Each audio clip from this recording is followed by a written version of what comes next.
जों बिनि नग थाङै सानानै आबसिनि सामुं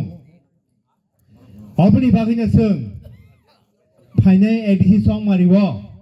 गोनां खाय तुफायनाय आबनो साव गोबां बा रिजनाल पार्टी जोंबोथ' खाय हैका एक समय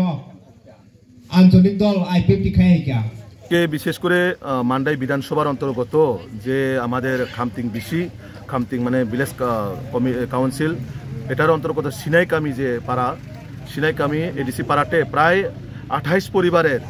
প্রায় 91 ভোটার আজকে সিপিআইএম এবং ত্রিপুরামাথা দল ছেড়ে ভারতীয় জনতা পার্টিতে যোগদান করেন এবং নবাগতদের আমরা স্বাগত জানাই। তার মধ্যে সিপিএম এর যে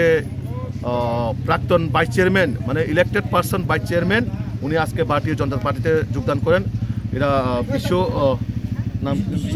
বিশ্বচন্দ্র রূপিণী ওনার নাম, ওনার নেতৃত্বে প্রায় 28 পরিবারের 91 ভোটার আজকে ভারতীয় জনতা পার্টিতে যোগদান করেন এবং জায়গায় জায়গায় যেভাবে আমাদের জনপ্রিয় মুখ্যমন্ত্রী প্রফেসর ডক্টর মানিক সাহাজির উপরে বিশ্বাস করে ওনার কাজকর্ম দেখে আজকে যেভাবে আমাদের জনজাতি এলাকায় হাজারো হাজারো কর্মীরা যেভাবে অন্যান্য দল ছেড়ে ভারতীয় জনতা পার্টিতে যোগদান করছেন সেটা একটাই লক্ষ্য যে আমরা আমাদের সরকার ভারতীয় জনতা পার্টির সরকার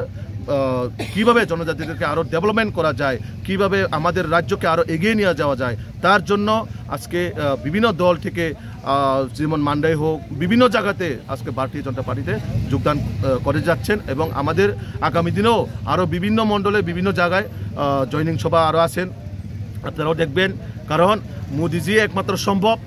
এবং মানিক সাহাজি একমাত্র সম্ভব আগামী দিনে এই ত্রিপুরা রাজ্যকে এক ত্রিপুরা শ্রেষ্ঠ ত্রিপুরা কিভাবে এই এডিসিকে আরও ডেভেলপমেন্ট করা যায়, এই এডিসিকে আরও কিভাবে সশক্তি এডিসি করা যায় তার জন্য আমাদের জনপ্রিয় মুখ্যমন্ত্রী প্রফেসর ডক্টর মানিক সাহাজির যে সংকল্প আমরা সবাই সঠিকভাবে আমাদের রাজ্যেও এডিসি আগামী দিনে সরকার আমরা ভারতীয় জনতা পার্টির সরকার অবশ্যই হবে এবং সরকার হওয়ার পর আমাদের যে কাজ করার যে দ্রুত সেটা আমরা আরও এগিয়ে নিয়ে যেতে পারবো। আমি বিশ্বাস করি ভারতীয় জনতা পার্টির সঙ্গে প্রত্যেকটা মানুষ যেভাবে মোদিজিকে বিশ্বাস করে, যেভাবে মানিক সাহাজিকে বিশ্বাস করে, শুধু এই এলাকা নয় সমস্ত আরও আপনারা দেখবেন পাহাড়ে বিভিন্ন জায়গায় আমাদের এডিসি এলাকার মধ্যে ভারতীয় জনতা পার্টির আগামী 2026-এ 100% জয় নিশ্চিত এবং এখান থেকে বোঝা যাচ্ছে যে সিপিএমের একজন ভাইস চেয়ারম্যান ওনাদের মতন দেখছেন আপনারা কিভাবে আমাদের দলে আসছেন। তো সিপিএমও এখন মানে দিশাহীন হয়ে ভারত বিভিন্ন জায়গায় আমরা দেখছি যে বিরোধী দলের নেতা জিতেন বাবু ওনাকে আমি বলবো আপনি সঠিকভাবে ট্রিটমেন্ট করে আসেন, তারপরে আপনি মানুষের সঙ্গে কথা বলবেন। আপনার ক্ষমতা না থাকার কারণে আপনি দিশাহীন হয়ে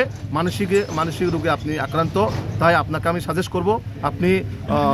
প্রয়োজনে যদি কোনো আমাদের সরকারের সহযোগিতা লাগে আমরা অবশ্যই আপনাকে সহযোগিতা করব। তো এইভাবে মানুষকে আবুল টাবুল বিভ্রান্ত না ছড়িয়ে আপনার মানসিকতা আগে মানসিক রোগীটা আপনি সুস্থ করে আসেন।